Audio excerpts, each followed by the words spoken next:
It's known as the Harry Potter neighborhood in West De Pere. And Aaron Hayworth says that people have been driving above the speed limit for several years, but this really started, what prompted her to take the matters into her own hands, dressing up like the cone, is when she says someone sped past her 7-year-old daughter who was standing at the bus stop. So she was out doing this on Wednesday, dressing up as the orange traffic cone, which prompted police to show up when she did it yesterday, because at times she had been standing in the street. The Hobart Lawrence police chief says that the department is aware of the speeding issues in this area in West De Pere, and if measures like increased police patrols and speed signs aren't working, then additional speed deterrents may be needed, but those would need to go to the town board.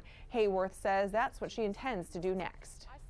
Those need to go above the police department realistically, and we're obviously here to help, and we're here to provide support, but we also provide data to our town board members, our other department heads, if it's our DPW departments, where we can start working through those things, and we encourage the neighbors to do that. I'm going to go to a village meeting, and I'm going to ask them to put speed bumps in on Wizard Way. It's also going to get a ton of support. I know it will, because parents care about their children not being mowed down by people who don't care about kids. Hayworth says that she does plan to continue to wear the orange cone suit while her kids are at the bus stop every day until those speed bumps are put out. But she says that she will stay out of the street like she has been asked to do by police. Emerson. Thanks so much. Now some new video from Fond du Lac County this morning showing a high-speed chase from earlier this week. Take a look here. You don't want to miss this. He's past Forest Avenue. I'm just coming up to Forest Ave. You can see the video speeding past right there. They clocked it at certain points going over 130 miles per hour. A deputy just avoiding a tire right there as well. That chase ended up in a cornfield here. They had to ram that vehicle 3 separate times before the driver, a 28-year-old woman from Green Bay, was finally stopped. She then had to be tased before they were able to remove her from that vehicle. She could face several charges, including felony eluding. 3 squad vehicles were also damaged. No deputies were hurt in that chase. Take a look here. People in Janesville dealing with some unwanted visitors. Watch out, this guy's just trying to deliver the mail, but the turkeys say, no, no, not in our neighborhood. Not very welcoming to this rental truck either, as they lay on the horn to try and get him to move there. One man said they've been scaring his 8-year-old son as well. Look at him just running after everybody there. The DNR says that they usually flock together during the winter time, which makes them more noticeable, but this group is a little more aggressive than normal. The DNR has been in contact with wildlife officials as well. Take a listen with this dad right here. It's scary. Like, these are big birds. They're as tall as my son. And when they fluff their feathers, they're scary. They're huge to an 8-year-old. They're kind of intimidating behind him during that interview too there. Wildlife services say that if the situation doesn't get better, those turkeys can be removed and relocated. So we will have to follow along with that. It was a deer with a bucket on its head yesterday in Janesville, and today we're dealing with turkeys. Wild stuff. Now we're going to talk with Aisha, talking about gambling amongst boys. This is a new report. 1 in 3 boys are kind of subject to this, right? And they're reporting that they're gambling to Common Sense Media, who did this report. It's about 60 pages long. Sure. So we want to kind of just break down the big parts of this. As much as we can, right? As much as we can. So this is a nonprofit, Common Sense Media. We've talked about them before at the safety desk before. They focus on safety for kids in this digital age, and they give advice to parents. And so with this new report ahead of Super Bowl Sunday, what they wanted to do is put it out, and they do say that this report reveals that video games, social media algorithms, and peers, so their friends, people at school, are closely associated with boys' gambling habits. And so basically it found that for boys today, gambling largely doesn't happen, of course, at casinos or at the card table. This is online. This is a video game. The loot boxes, the skin cases, which if you have a teenage boy at home, you know what that means.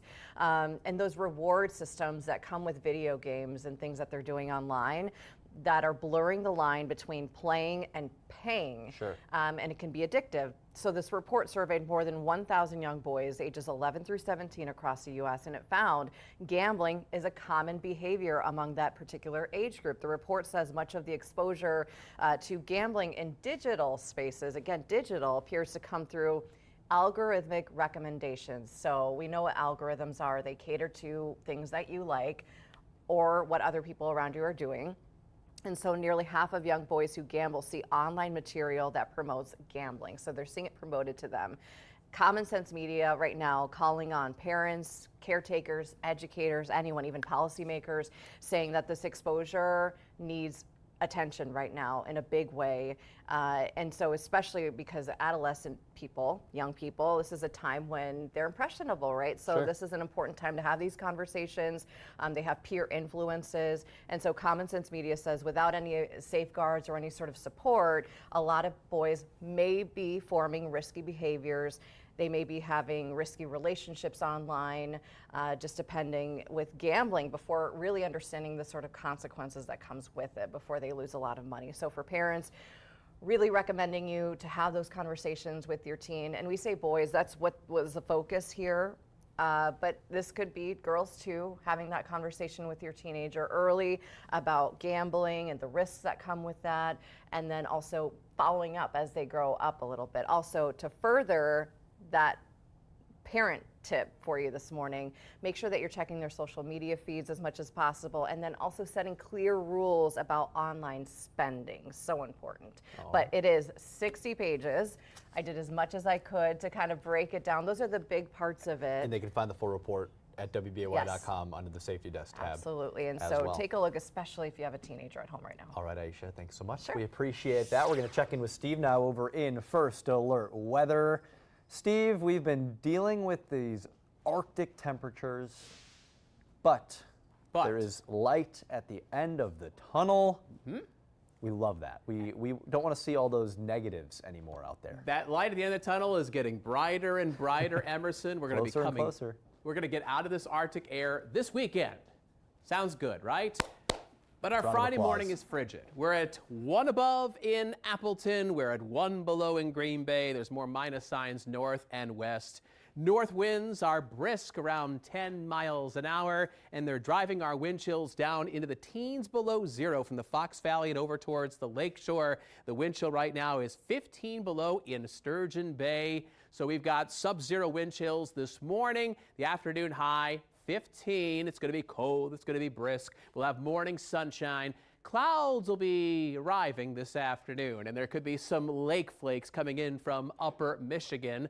Some folks near the I-43 corridor might get a close call with some snow this morning. This is a live view from our Manitowoc sky cam looking out over Lake Michigan. You can see some of the ominous clouds out there. Temperature is 4. So those clouds are being created by lake effect snow, which is swirling just to the east of Manitowoc. And I'll admit, I'm having a weather nerd moment because I'm looking at this lake effect snow and I'm seeing some of the little twists in here. See that little curl right there and right in here? These are little miniature areas of low pressure. We call them mesovortices. And they can help swirl up this snow as this whole band of snow makes its way south and to the west. Now, I think it's probably just going to avoid Manitowoc. Sheboygan might get a couple flakes, but most of the accumulating snow is probably going to be farther south as you work your way down to Port Washington, all the way down towards Milwaukee. Maybe they pick up an inch or two there. So there's that lake effect snow band, kind of a conga line of flakes all the way down towards southeastern Wisconsin. Otherwise, you'll see sunshine giving way to clouds coming in from the north. First Alert Pinpoint Predictor hints at some flakes, some light snow showers, especially across the north. Maybe somebody gets a dusting. That's probably going to be the extent of it. All right, so our next weather maker of any major significance across the area is going to be at the end of your weekend. We're going to have some snow showers Sunday night, wrapping up as we go into the Monday morning drive. There might be some slick travel across the area. So Sunday night, our severe weather outlook is in the low category, and we'll watch for a possible upgrade to start off Monday as well. This storm system that I'm talking about, it's way back there. See how it's producing some snow in Idaho, Washington State, British Columbia, Canada. This low pressure system is going to bend down towards us, but not until the end of the weekend. So after seeing some sun on Saturday, First Alert Pinpoint Predictor has a mix of sun and clouds on Sunday, but the clouds will win out late in the day, and it's in the evening we get these passing snow showers. They'll be wrapping up as we go into the Monday morning drive.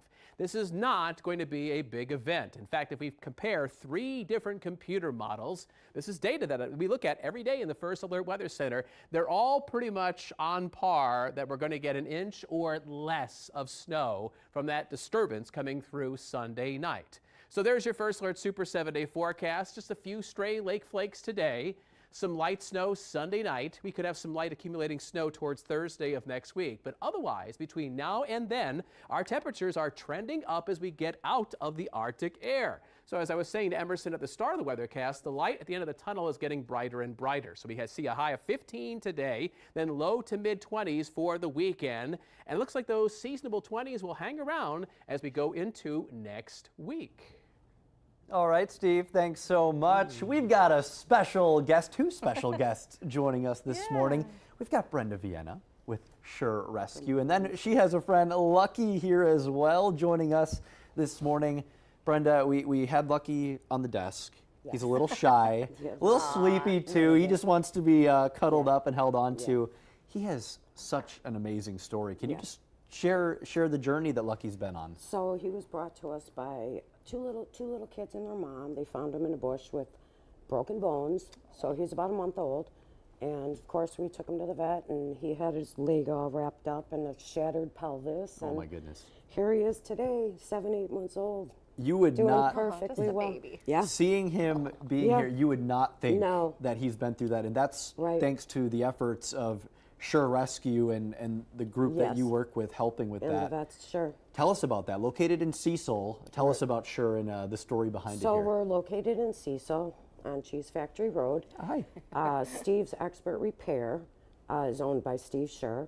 It was his dream to have a rescue. Sure. Rescue cats specifically. Okay. So right now we are just cats and kittens.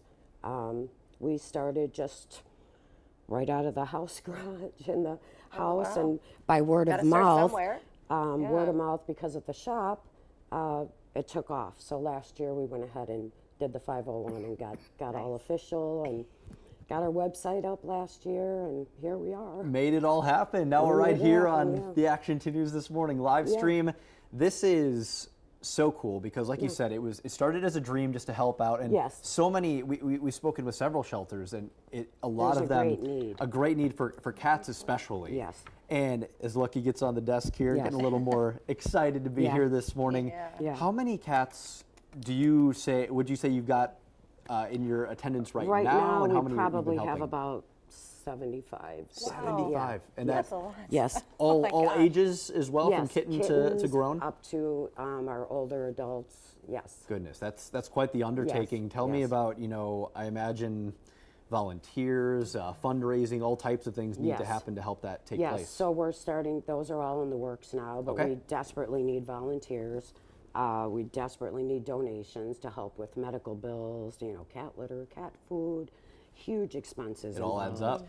So our couple of workers that we do have are paid workers, and so we're just starting out. So we got to look for donations. We got to look for volunteers. How can we get those to you?